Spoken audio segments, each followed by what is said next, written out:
Welcome to a short talk under the title Back to Normal for Civil Society Organizations. But what normal are we talking about? My name is Lau Schulpen. I'm a lecturer and researcher at Radboud University in Development Studies. Ever since the WHO, the World Health Organization, in March 2020 declared COVID-19 a pandemic, we have been bombarded, you could say, with a lot of studies showing the impact and often the negative impact.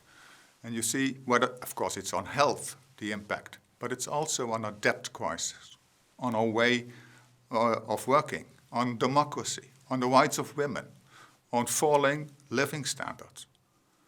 And the margins of those studies, we have seen studies looking into the impact of COVID-19 on civil society and civil society organizations. And you can see some of the examples of those studies from all over the world. You can see them here. We added from our team at Radboud University, we added several of those studies. And one of them I will take out today. It's called the Adapting to the Pandemic, and it is a research we have done with, in cooperation with 11 Dutch development organizations, NGOs, where we looked into the impact of COVID-19 on their southern partners.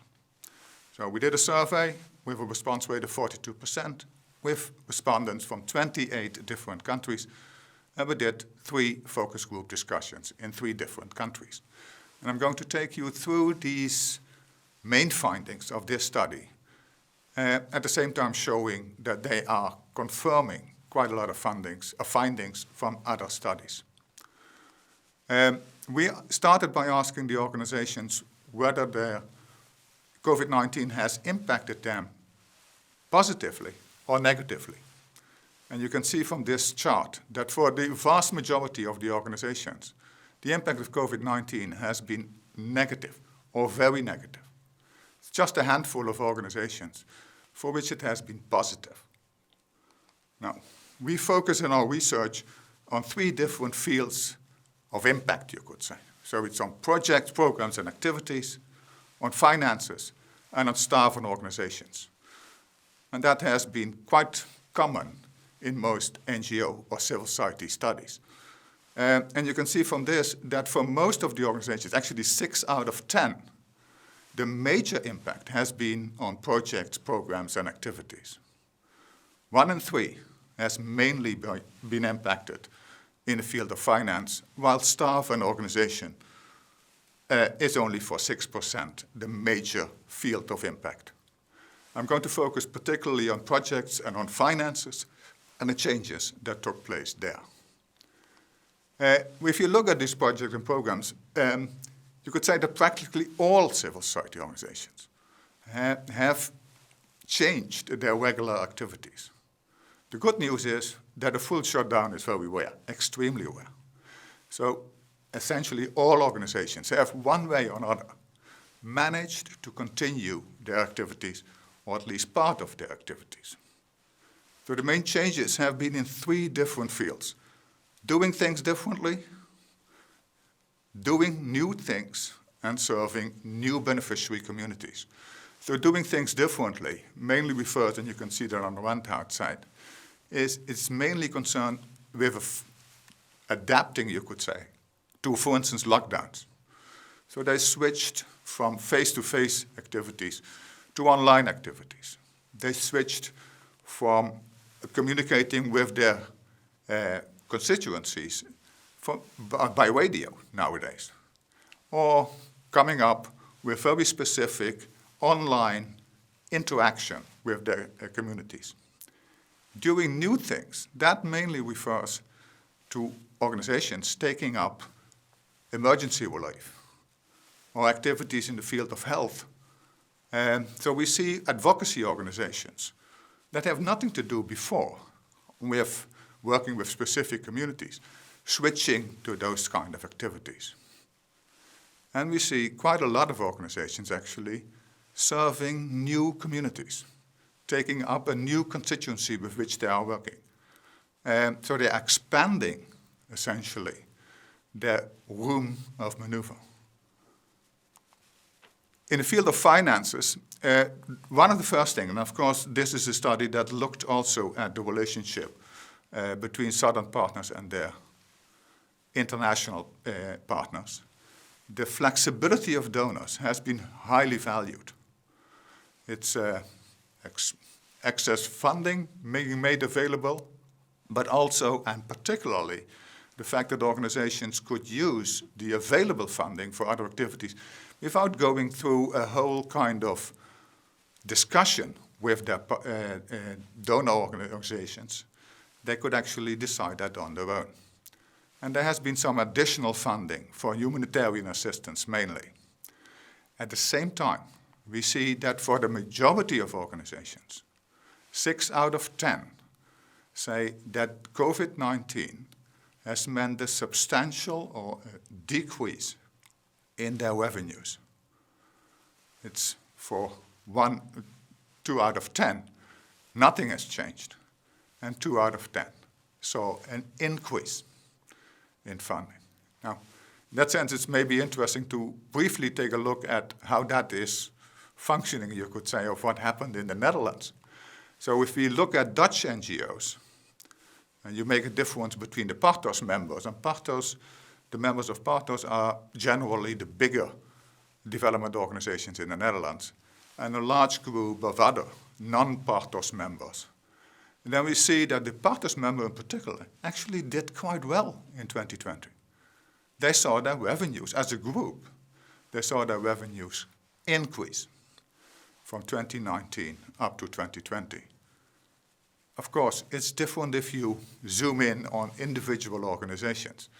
At the same time, you can see as well that where 6 out of 10 of the Southern partners experienced a decrease, that's also for the majority of Partos members the case.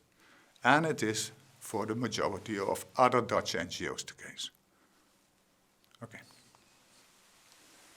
What we added in our study as well was the impact on relations. And we looked at, for instance, the relations with governments. And then you see that civil society organizations in the Global South say, okay, local and central governments, they score low compared to international donors, to other civil society organizations, to their constituencies. They score low on awareness of the impact of COVID-19 on civil society and on support to those civil society organizations.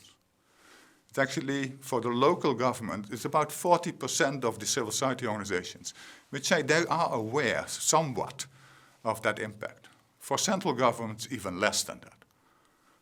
Maybe more worrying is the fact that nearly half of the organizations indicate and worry about the fact that COVID-19 might or has been used to further shrink civic space. And we should acknowledge, of course, that for many of the countries in our study, civic space has been reduced in the last couple of years.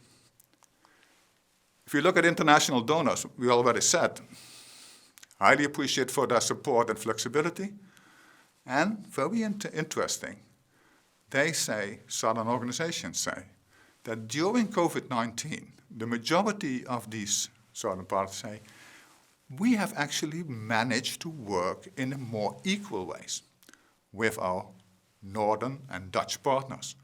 We have gained more power to make independent decisions.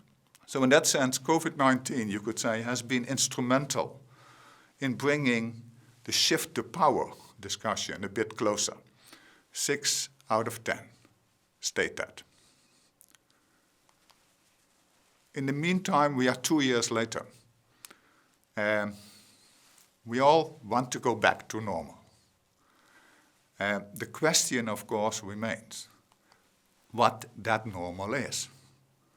If you look at civil society, is that a normal where governments ease the civic space restrictions imposed during the pandemic? Or do they simply keep them? Is that a normal where civil society organizations keep their new ways of working, their new target groups, their new activities, or whether they revert to their old ways, to their old programs and activities, and to the old constituencies?